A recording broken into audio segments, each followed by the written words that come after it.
AI has basically been added into every app and software known to man nowadays. Most of the time it's presented as this one-click magical button that's gonna fix everything about your photos or video. So what are the pros supposed to do who still wanna maintain creative control but also take advantage of all this amazing new AI technology? That's why today I wanna show you this new piece of software called Evoto.ai. So moments ago, I just grabbed a couple portraits of Michelle super quick. So I'm going to import those. It obviously handles raw files just fine, or you can import sort of JPEG. You have a lot of the same professional tools you'll find in almost any photo editor, right? You have all of your exposure, color tools.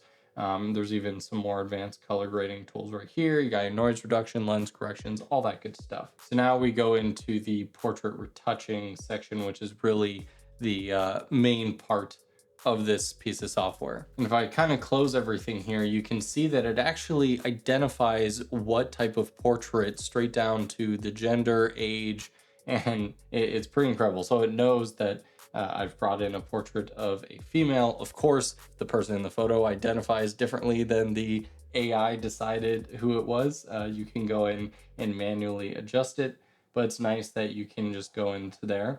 And we can see that it's broken down into a bunch of different sections, right? Blemish, skin retouching, facial, reshape. You guys can read the screen. Purposely had Michelle keep, like, she has no makeup on, nothing. She's just gorgeous, straight out of bed. I'm a very lucky guy.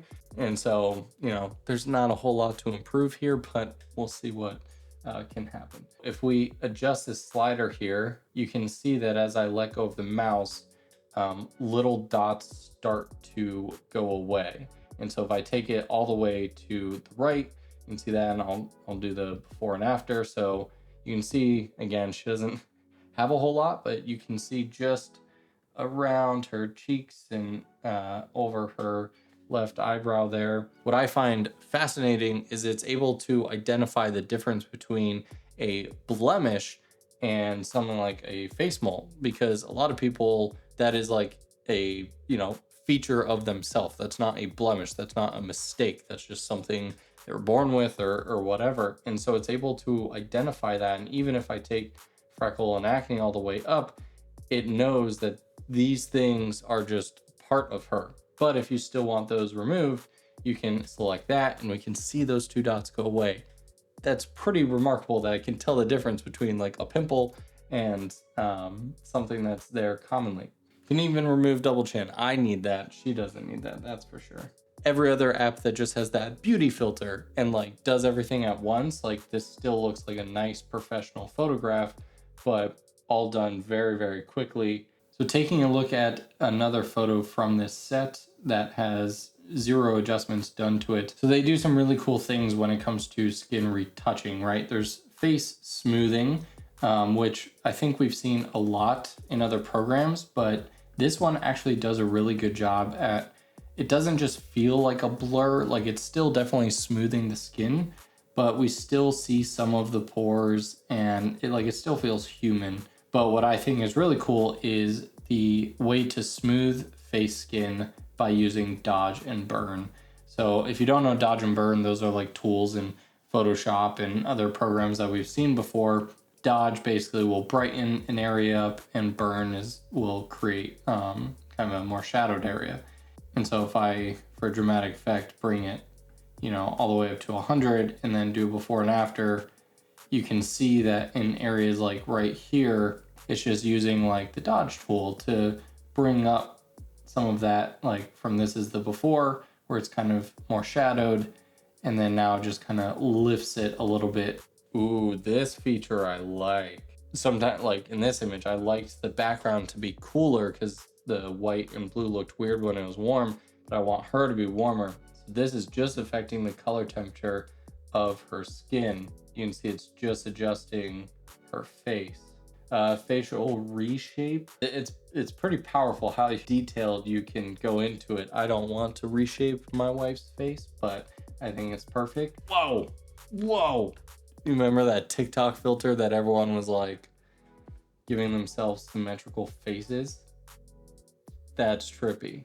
And then makeup, this is pretty cool. So this, like I said, contour, I know that I like. That adds like depth. Lip color adjustment. she's gonna know her shade better than me. I'm gonna go with this one. I like this one. Let me know down in the comments below if I should take up a side hobby as a makeup artist, because I'm gonna show her this and she's gonna be like, what did you do to me? So now what I want to do is I spent a fair amount of time making all these adjustments, but now I have these other images that I want to sync those edits to. Select all of them here, and I hit sync. I can see little loading icons underneath them all. I had her like look different ways. I wanted to see this one to like half cover. And this still looks good. Like it's still, even though she's blocking her hand in her face, we can see that it's still put the makeup like near the eye there if I go before and after. And so now we have an entire series of photos that are all matching, that I only really did the hero shot, and then now it's just very, making sure each photo is nice and refined. If we go back to our home here, we can see it basically saves as a project with all the images. So I can go in and create a new project. So I grabbed some sample images off Unsplash, and I just wanted to see how it identified here. We can see it literally changed to female. That one slides back to male. That's so cool. I don't know why, it's so cool. I bet you that it does not ever automatically change to elderly just so it doesn't offend anyone. I bet you have to manually choose elderly. So in line with these other photos, there are some really powerful features beyond just adjusting with face and skin and stuff. For example, if we have a photo like this where we have a solid background, as a lot of portrait photography happens, especially for like schools and businesses, or just a lot of people shoot with solid color backgrounds. We can actually go into this other tool right here for background adjustments. Clean solid backdrop. This essentially will look at blemishes and clear all that up. And it basically says like, hey, there's a solid backdrop. I can ignore all that. So as an image as a whole, I can clean up the face. And then even enhancement here, if we bring this up, this will kind of just play around with the saturation and to give it a more unified look. So you can see there's kind of a gradient. If I look at the before and after, it's a little bit more dull of a yellow. So this is just raising the saturation of the background a bit. Or utilizing AI, you can even change the background. So you want one of those really cliche like school photo looking thing. You have this, and of course you have your edge adjustments. But I think this does a really good job around hair strands like this. It looks really good. Again, you can go through and change the background to pretty much anything you want. They have a ton of options built in, a bunch of different colors, and you can kind of see what fits. Like this looks really natural, especially with the lighting and everything that's on. I really like this. You can even upload your own image to choose as a background, which is really helpful if you're trying to create your own set. And for sky replacement, obviously there's no skies detected in this one, but if I go to say this portrait and we go into our sky replacement, I can say sky selection, and let's say it's kind of golden hour, so I'm going to say sunset, sunrise, and maybe I want something more like this. You can see it automatically fills it in. It's feathered really nicely around, she's got a lot of hair going on. We have buildings in the background. It looks really natural. Like, I think if I just showed you this image, you wouldn't be like, oh, that's fake. And of course you can go in and adjust the color temperature to match the image a bit more. So there's a warmer image. Maybe it's there. It's also pretty saturated, so I'll bring that up a bit. I think it's a little too sharp from the rest of the image, so I'm gonna blur it quite a bit.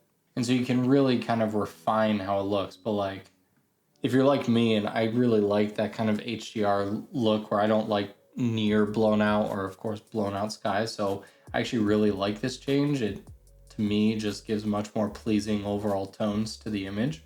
It's truly incredible what you can not only get in one click, how you can go in and refine to everything that you like. Like this, these dots on her face are part of her, like this, like these aren't blemishes and stuff. And if I call it acne, it's going to take all of that away. So what I can actually do is open up this blemish removal here. I'm actually going to remove the areas that I don't want it to affect. I'm going to draw around the actual couple blemishes here. Hit OK. And then if I bring those up, you can see that only affecting those areas. Now, I was happy to find that there is the one feature that I always get sad when is not included in a photo retouching, and that is some sort of liquefy tool, because it's great to have all these features, but then there's so many times where it's like, in this case, shirt down here is just bugging me. I don't want to adjust her body or shape or things like that, but I just want to be able to go in, grab this liquefy tool, and just kind of bring in, and same right here. So this is where we started, and that's where it ended up. I think the only real way to know if this is a success or not is to grab Michelle and get her reaction. So that's raw straight out of the camera. And then hit the right arrow. Whoa. It changes like your eyebrow. Oh, it does everything, yeah. Maybe you want to see what you look like with different eye colors. That is cool. Wow, wow. The lipstick, did I pick a good shade for you? That's the one I picked. I get it. I don't know, I'm like so not into like too much makeup. Yeah. It's cool. Nude. Yeah, that's usually what I go for. Yeah. That's cool. Yeah. So I personally think this piece of software is great for anyone into portrait work, mostly because it allows you to just simply look at the part of the image you want to fix, and then with simple adjustments be able to get very powerful control over that part of the image. Most of the time in like Photoshop or something, when you are like, oh, I want to make the lips redder, your brain has to go, okay, I have to draw a mask, and then I have to select the area, feather it out, and then go to the color palette and choose this, that, blah, blah. Like there's a lot of technicalities to the creative process. Software like this allows you to really just stay in that artistry mind and be like, what do I want the lips to look like? What do I want the eyelashes to look like? You know, you have a couple quick presets, but then you can dial it in to your taste, and you can still do all your exposure and color settings that you would normally do. And then I love the fact of being able to spend all the time I want on my hero shot, and then basically just sync all of those edits to the rest of the portraits and go in and just kind of fine tune them. I personally hate after I get my hero shot done being like, okay, I have like 100 more images to go of this, where you're just doing the same sliders and the same, you know, and other software masks and stuff. So I think this is well worth checking out. If you want to learn more, check them out in the link in the description below. And let me know what you think in the comments. Is this too much, too little, or a healthy balance for professionals of creative control and AI awesomeness? Thanks so much for watching. I'll see you guys in the next video.